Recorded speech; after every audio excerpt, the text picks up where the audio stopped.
Muy bien, y con este tema vamos a terminar, que es un tema relativamente pequeño. A ver, ¿alguna pregunta en relación a la presión arterial? Acuérdense bien nada más de esos tres componentes que determinan la función sistólica del ventrículo.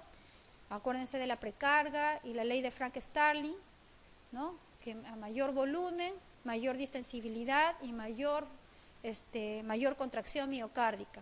Pero la ley de Frank-Starling se rompe cuando los volúmenes ventriculares son demasiado altos o tenemos ya un corazón dilatado, donde los mecanismos de las fibras miocárdicas ya no funcionan adecuadamente.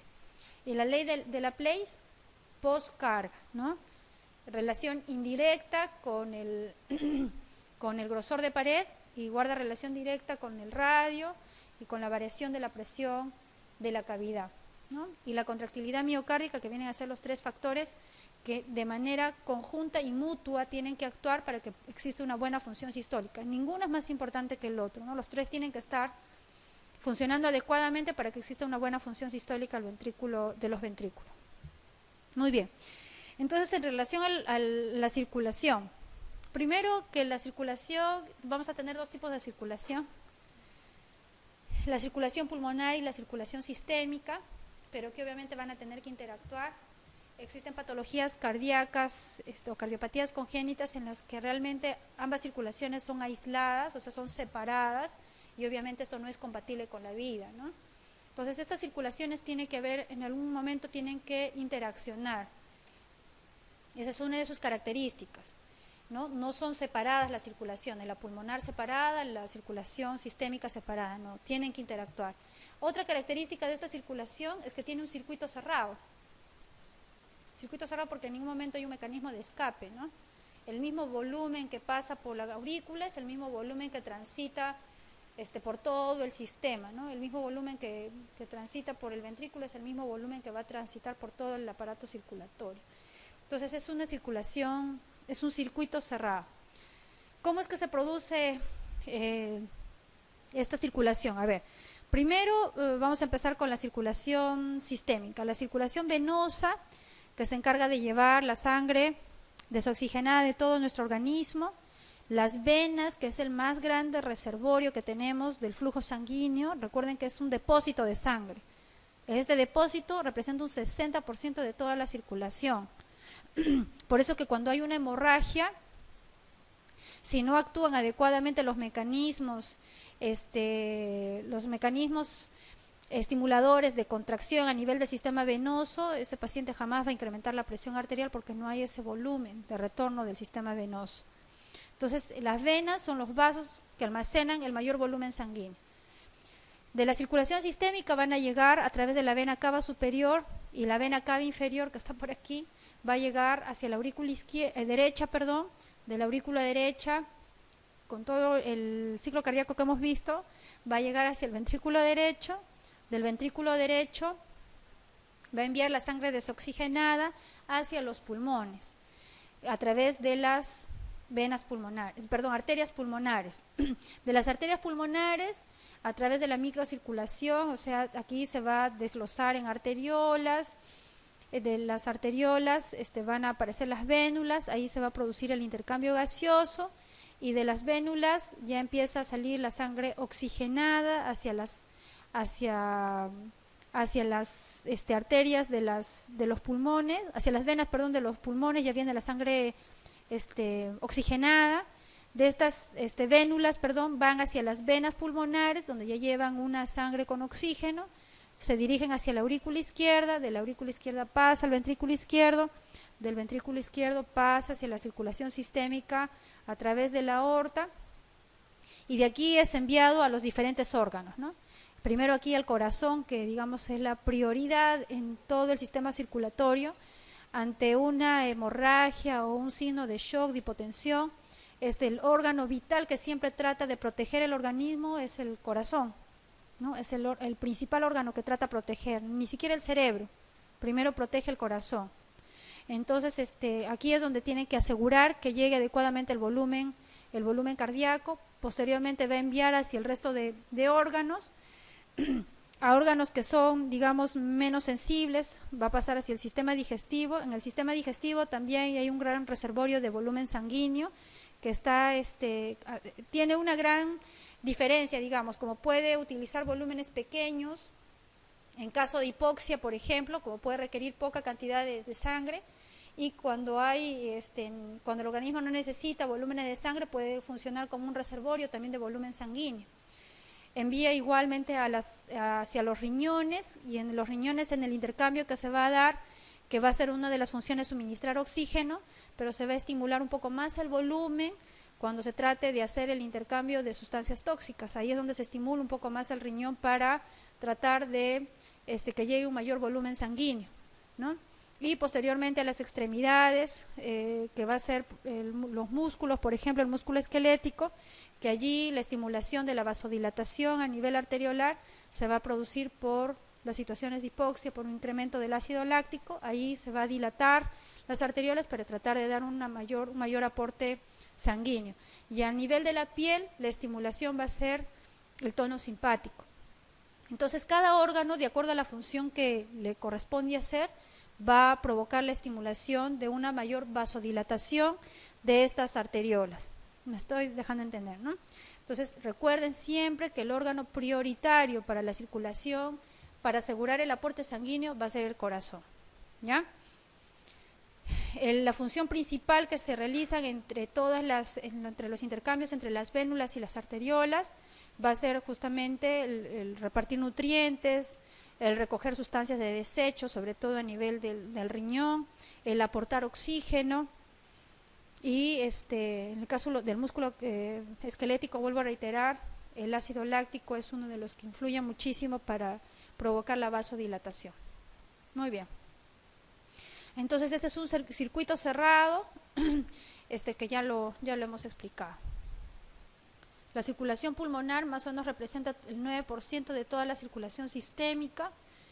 El corazón representa un 7% en condiciones normales. Las arterias un 13%, hablamos como reservorios, ¿no? La circulación pulmonar, un reservorio de un 9%, el corazón 7%, las arterias solo un 13%. Y en las arterias, obviamente, una de las características principales de las arterias es que estas arterias trabajan a presión, ¿no? Cuando existe la necesidad de mayor volumen sanguíneo en alguno de los órganos, va a incrementar la presión a nivel de las arterias para poder brindar ese aporte de volumen que requiere un determinado órgano. Las arteriolas, un 4% de reservorio, y las arteriolas van a estar controladas básicamente por el flujo tisular, ¿no? La necesidad de oxígeno y nutrientes que requiera el órgano determinado. Los capilares, un 3%, aquí se produce el intercambio gaseoso y de nutrientes, y las venas, vénulas y sistema venoso es un 64%. Esto también es pregunta de examen. La mayoría de exámenes de algunos años sí vienen esta pregunta, ¿no? Entonces, las venas actúan como almacén, o como quien tiene mayor capacitancia en relación al volumen sanguíneo van a ser las venas, ¿no? Un circuito cerrado. La ley de Ohm no vamos a discutirla mucho. El flujo, que va a depender de la variación de la presión y la resistencia. Aquí es importante, ¿no? La resistencia va a estar determinado por el calibre del vaso. Mientras un vaso tenga un menor calibre, va a incrementar la resistencia de ese vaso, va a incrementar también la presión de ese vaso. Por ejemplo, en una estenosis, una coartación de aorta, por ejemplo, la aorta tiene un diámetro regular durante todo su recorrido, y en la coartación de aorta se produce una disminución de su diámetro. Al producir esa disminución del diámetro, ¿qué va a pasar? A ese nivel va a incrementar las velocidades y va a incrementar también la resistencia a nivel del vaso, ¿no? Entonces el flujo es dependiente de los cambios de presiones, y es inversamente proporcional a la resistencia. A mayor resistencia, menor flujo. A menor resistencia, mayor flujo. Y el cambio de presión, que es el producto del flujo por resistencia. Una de las características también de los vasos en general, de la circulación, es que el flujo es laminar, el flujo nunca es turbulento. ¿Y por qué el flujo es laminar? Porque nuestros vasos son vasos rectos, en la cual el flujo sanguíneo tiene una morfología de tipo parabólica.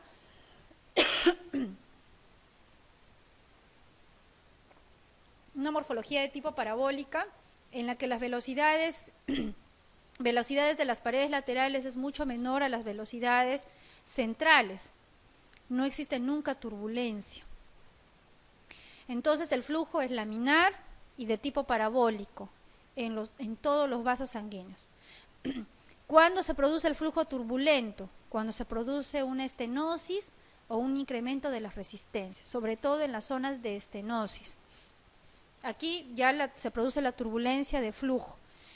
¿Qué genera la turbulencia de flujo?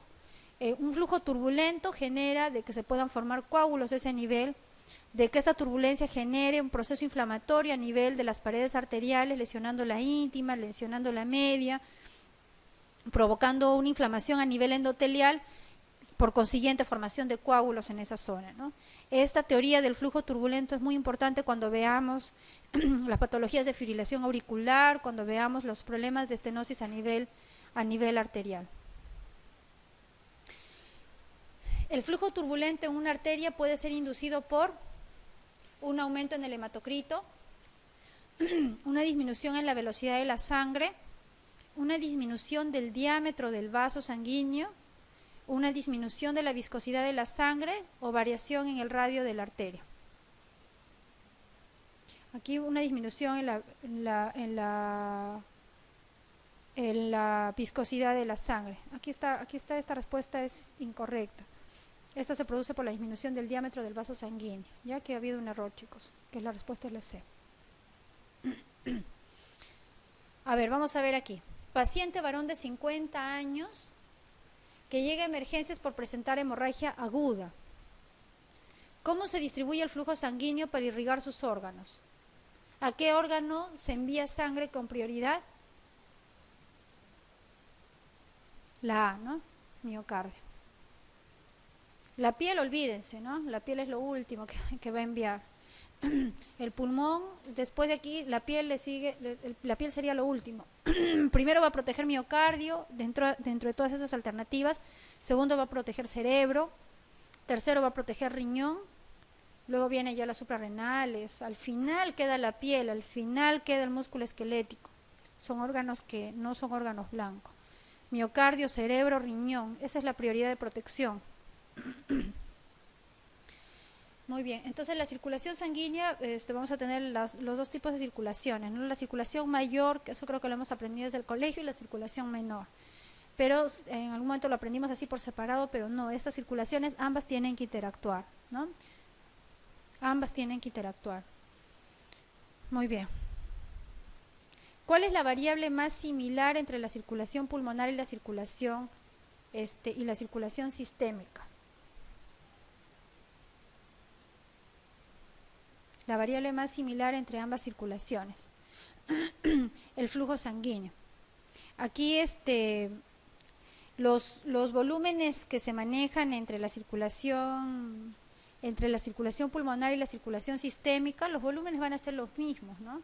Porque no va a haber un menor volumen que pase por la circulación pulmonar, no, el volumen va a ser el mismo, que pase de toda la circulación sistémica, va a pasar el mismo volumen por el pulmón, porque tiene que desintoxicar o disminuir el CO2 de ese flujo sanguíneo sistémico, y enviar todo ese mismo volumen a la circulación sistémica, solamente que oxigenada. Ahora, la presión arterial media es diferente entre la circulación pulmonar y la circulación sistémica. Dijimos que la presión arterial sistólica en la circulación sistémica es de 120, en la pulmonar es de 25, la diastólica es de 70 en promedio en la sistémica, y en la pulmonar es más o menos de 8.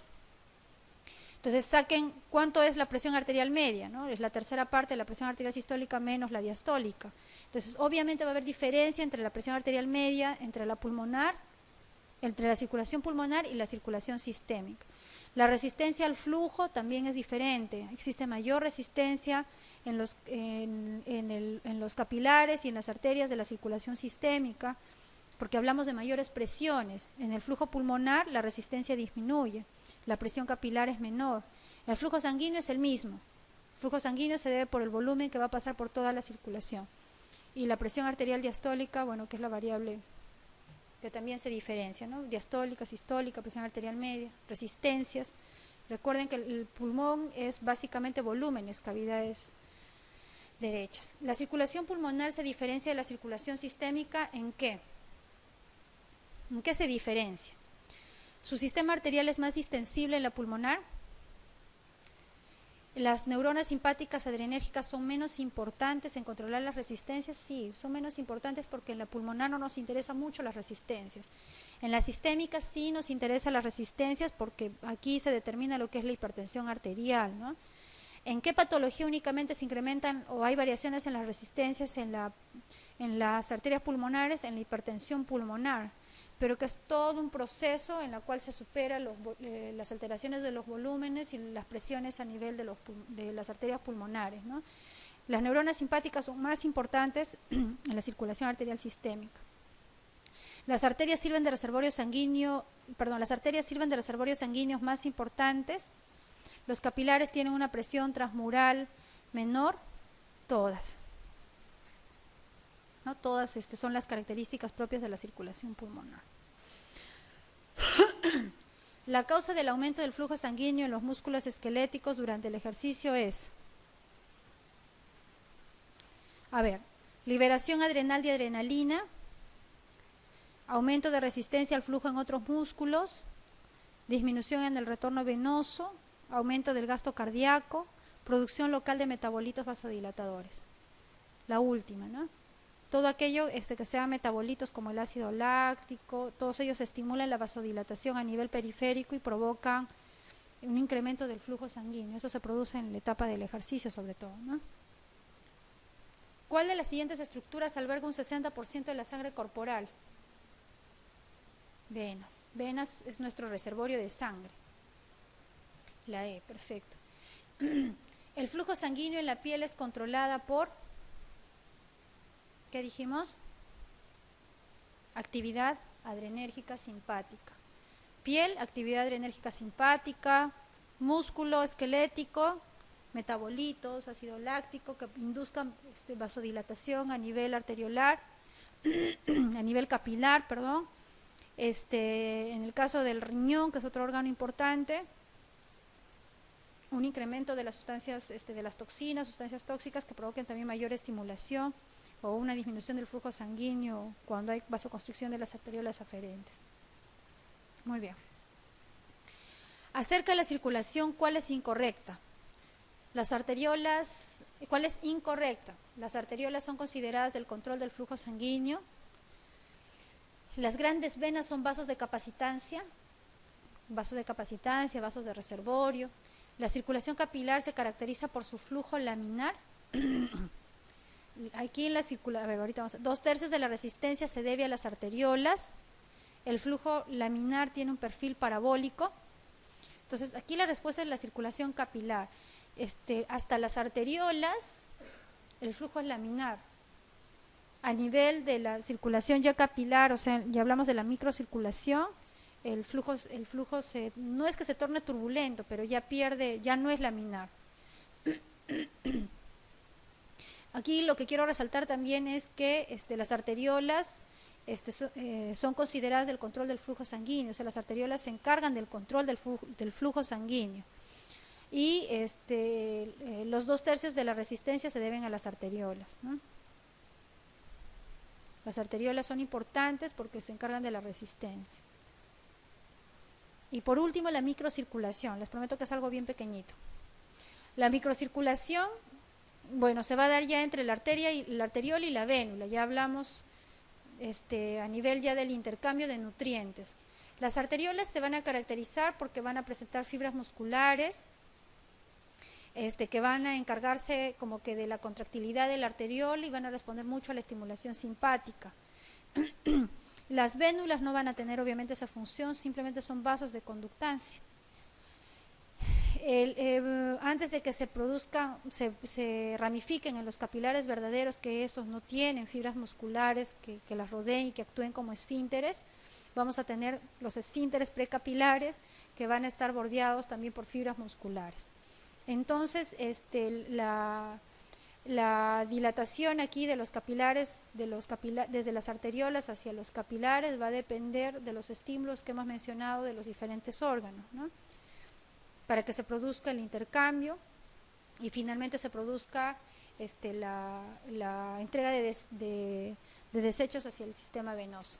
Entonces, la entrada de la circulación sanguínea se produce a nivel de la arteriola. Las arteriolas se encargan del control de flujo, se encargan de la mayor parte o son responsables de la mayor parte de las resistencias periféricas. Tenemos aquí los esfínteres precapilares, que son los que van a determinar justamente las resistencias. Los capilares verdaderos que ya no tienen esas fibras musculares y es donde realmente se produce el intercambio de nutrientes, el intercambio gaseoso. Finalmente son transportados hacia las vénulas que actúan, aquí como claramente dice, como un conducto de desagüe. No existe un mecanismo regulador en las vénulas y se produce la salida. Para que se mantenga no se produzca la extravasación plasmática, eso también creo que es bien conocido, son varios factores que influyen, ¿no? Dentro de ellos es la presión oncótica producida en el interior del vaso, que determina también que no existe extravasación plasmática, la cantidad de volumen que permanezca en el vaso y la contracción de la vénula postcapilar también influye. Aquí dice, no favorece la extravasación plasmática a nivel capilar. ¿Qué es lo que no favorece la extravasación a nivel capilar? Recuerden que en las vénulas y en los vasos capilares tenemos también el sistema linfático. Bueno, acá no está dibujado, pero también tenemos el sistema linfático que se encarga de también cumplir su función y que permite también de que no exista extravasación plasmática, ¿no? Entonces aquí, ¿qué no favorece la extravasación plasmática a nivel capilar? La contracción de la vénula postcapilar, la reducción de la albúmina plasmática, la obstrucción linfática, la contracción de la arteriola precapilar, el aumento de la presión hidrostática a nivel capilar. Y la respuesta es la D, la contracción de la arteriola precapilar. Bueno, esto ya es reiterativo, ¿no? Aquí está así, por ejemplo, la gráfica de los linfáticos, que también van a cumplir aquí un rol importante. Una obstrucción a nivel de los linfáticos también puede colaborar con lo que es la extravasación hacia la extravasación a nivel de los vasos de los capilares. La formación de edema puede ocurrir a partir de todos los siguientes, excepto aumento de la presión del líquido intersticial, excepto aumento de la presión venosa, aumento de la filtración capilar, disminución en la presión oncótica plasmática, aumento de la presión del líquido intersticial. El edema, recuerden que es la salida del líquido hacia el intersticio, ¿no? Por eso es que se produce el edema, de la célula hacia el intersticio. Y eso puede producirse por un incremento de la presión venosa, por un incremento de la filtración capilar. Si disminuye la cantidad de proteínas a nivel plasmático, esa es la presión oncótica. No se va a producir por un aumento de la presión del líquido intersticial, porque la salida es justamente hacia el líquido intersticial. Entonces la respuesta aquí es la A. Los capilares linfáticos difieren de los capilares sanguíneos sistémicos en que son menos permeables, no están revestidos de endotelio, carecen de válvulas, están ausentes en el sistema nervioso central, regulan la presión hidrostática del plasma. Acá tenemos que la respuesta es la D, ¿no?